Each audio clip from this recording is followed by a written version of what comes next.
ಸಾಮಾನ್ಯವಾಗಿ ನನ್ನ ಮಗನ ಜೊತೆ ನಂದು ಸಂಜೆ ರೂಟೀನ್ ಯಾವ ರೀತಿ ಇರುತ್ತೆ ಅಂತ ಹೇಳಿಬಿಟ್ಟು ಈ ಒಂದು ಮಿನಿ ವ್ಲಾಗ್ನ ನಿಮ್ಮ ಜೊತೆ ಶೇರ್ ಮಾಡ್ತಾ ಇದ್ದೀನಿ.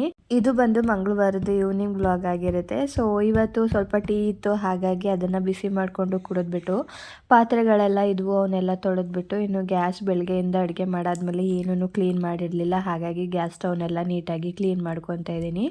ಕೆಲವೊಂದು ದಿನ ಬೆಳಗ್ಗೆ ಎದ್ದು ಏನು ಕೆಲಸ ಮಾಡ್ತೀನೋ ಅಷ್ಟು ಮಾತ್ರ ಮಾಡ್ತೀನಿ, ಇನ್ನು ಸಂಜೆ ತನಕ ಏನು ಕೆಲಸ ಮಾಡೋದಕ್ಕೆ ಮನಸ್ಸಿರಲ್ಲ.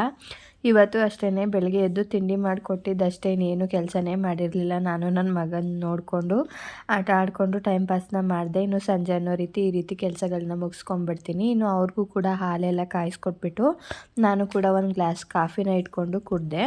ಇವಾಗಂತೂ ಮನೇಲಿ ಸಕ್ಕರೆನ ಫುಲ್ಲು ಕಟ್ ಡೌನ್ ಮಾಡಿಬಿಟ್ಟಿದ್ದೀನಿ. ಸಕ್ಕರೆ ಬದಲಾಗಿ ಸ್ವಲ್ಪ ಬೆಲ್ಲದ ಪೌಡರ್ನ ಯೂಸ್ ಮಾಡ್ಕೊತಾ ಇದ್ದೀನಿ.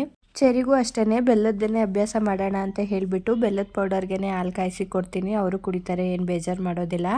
ಮತ್ತು ಮನೆ ಹತ್ರನೇ ಸ್ವಲ್ಪ ಅವರೆಕಾಯಿ ಬಂದಿತ್ತು, ಕೆಜಿ 30 ರೂಪಾಯಿ ಅಂತ ಹೇಳಿಬಿಟ್ಟು. ನಾನು ಈ ವರ್ಷ ತಿಂದೇ ಇರಲಿಲ್ಲ ಅವರೆಕಾಳು, ಹಾಗಾಗಿ ತಗೊಂಡು ಅದನ್ನೇ ಸಾಂಬಾರು ಮಾಡೋಣ ಅಂತ ಹೇಳಿಬಿಟ್ಟು ಚೆರಿನೂ ನಾನು ಜೊತೆಲೇ ಕೂತ್ಕೊಂಡು ಕಾಯಿ ಬಿಡಿಸ್ತಾ ಇದ್ವಿ. ಕೆಲವೊಬ್ಬರು ಮಕ್ಕಳಿದ್ರೆ ಕೆಲಸ ಆಗಲ್ಲ ಅಥವಾ ಲೇಟ್ ಆಗುತ್ತೆ, ಅವ್ರಿಗೂ ಅದು ಕೊಡಬೇಕು ಇದು ಕೊಡಬೇಕಂತಾರೆ. ಬಟ್ ನನ್ನ ಮಗನಲ್ಲಿ ನಾನು ಆ ರೀತಿ ನೋಡಲೇ ಇಲ್ಲ. ಎಲ್ಲರೂ ಅದನ್ನೇ ಖುಷಿ ಪಡ್ತಾರೆ, ನನಗೂ ಕೂಡ ಅದೇ ಖುಷಿ. ಏನಕ್ಕೆ ಅಂದರೆ ಅವ್ರಿಗೆ ಏನಾದರೂ ಕೈಗೊಂದು ವಸ್ತು ಕೊಟ್ಬಿಟ್ಟು ಅವ್ರ ಪಾಡ್ಗೆ ಅವ್ರನ್ನ ಆಟ ಆಡೋಕೆ ಕೂಡಿಸ್ಬಿಟ್ರೆ ಅವ್ರು ಆಟ ಆಡ್ಕೊಂಡು ಕೂತಿರ್ತಾರೆ. ಹಾಗಾಗಿ ನಾನು ಇಷ್ಟು ಕೆಲಸದ ಜೊತೆಗೆ ಈ ಥರ ವ್ಲಾಗ್ಸು ವಾಯ್ಸು ಎಲ್ಲ ಕೊಡೋದಕ್ಕೆ ಸಾಧ್ಯ ಆಗಿರೋದು ನನ್ನ ಮಗನಿಂದನೇ. ನನ್ನ ಮಗ ನನಗೇನು ಮಾಡೋಕ್ಕೆ ಕೊಡದೆ ಅಥವಾ ಹಿಂಸೆ ಕೊಡೋದು, ಅಳೋದು, ಚಂಡಿ ಹಿಡಿಯೋದು ಈ ಥರ ಮಾಡಿದ್ದಿದ್ರೆ ಖಂಡಿತವಾಗ್ಲೂ ನಾನು ಇದನ್ನೆಲ್ಲ ಮಾಡ್ತಾನೆ ಇರಲಿಲ್ವೇನೋ.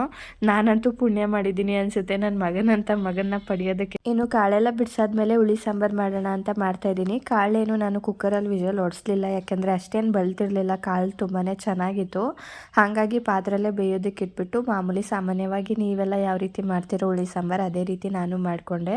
ಇನ್ನು ಸಾಂಬಾರೆಲ್ಲ ಮಾಡಿಟ್ಬಿಟ್ಟು ಚೆರಿಗೂ ಕೂಡ ಹಿಟ್ಟಿಗೆ ರೆಡಿ ಮಾಡಿಟ್ಟೆ. ಸಾಮಾನ್ಯವಾಗಿ ಅವರು ಇವಾಗ ನಾನು ಏನು ಅಡುಗೆ ಮಾಡ್ತೀನೋ ಆ ಊಟನೇ ಮಾಡ್ಕೊಂಡು ಇದ್ಬಿಡ್ತಾಯಿದ್ರು, ಹಿಟ್ಟೇ ತಿಂತಿರಲಿಲ್ಲ. ಅವ್ರಿಗೆ ಅಂತ ಮಾಡಿಸಿದ ಪೌಡ್ರು ಹಾಗೆ ಉಳ್ಕೊಂಡ್ಬಿಟ್ಟಿತ್ತು, ಇನ್ನು ವೇಸ್ಟ್ ಆಗಿಬಿಡುತ್ತೆ ಅಂತ ಹೇಳಿಬಿಟ್ಟು ಸಂಜೆ ಟೈಮ್ ಆದರೂ ಮಾಡಿ ತಿನ್ಸೋಣ ಅಂತ ಮಾಡಿ ಇವಾಗ ತಿನ್ನಿಸ್ತಾ ಇದ್ದೀನಿ.